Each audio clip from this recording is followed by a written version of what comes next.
A quick history lesson. SEGASonic Bros is a Sonic the Hedgehog puzzle game made for arcades, with development led by Fukio Mitsuji, the creator of Puzzle Bobble. The game was set for release in 1992, but that release was scuppered when the game failed a location test in Japan. The game was rediscovered in 2017 when a private collector going by the name of Shoetime started sharing screenshots of the game and eventually took it to various gaming events where visitors could play the game in person.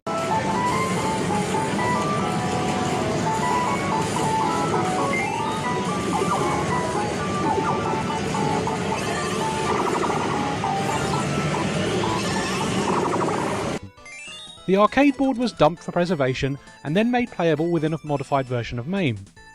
This version then leaked to the public and allowed development of what you're seeing here. This version of SEGASonic Bros is actually a heavily modified version of the arcade game that is running on a Mega Drive. Thanks to similarity between the original Sega System C2 arcade board and the Mega Drive architecture, this Mega Drive version was brought to life thanks to the amazing efforts of Dustin O'Dell. It's not quite perfect and the music does tend to cut out after receiving a Chaos Emerald,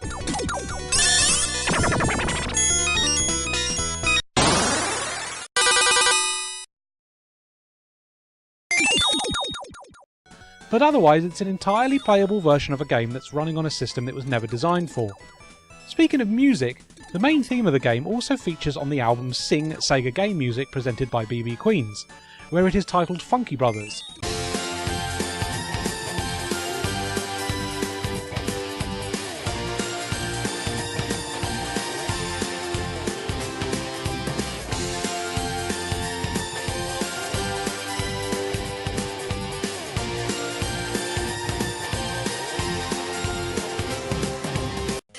The game itself is a bit of an odd one and certainly quite a unique experience.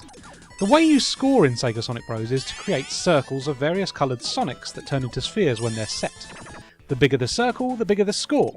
You can also chain circles together if you can line up the falling spheres to complete more circles after clearing the first. It's quite a weird concept to get your head around at first, and the action tends to speed up very quickly, making for quite a punishing difficulty curve. But thankfully you don't have to pump your hard-earned cash into this Mega Drive version to have another go, meaning you can just keep trying until you find a technique that works for you. And it's quite a rewarding experience when you start to get the hang of it. I can certainly see why this title failed its original location test, because it presents a very steep learning curve that requires more than a few plays to get the hang of. But it's still a shame this title was shelved simply because of difficulty. That certainly hasn't deterred the bullet hell subgenre.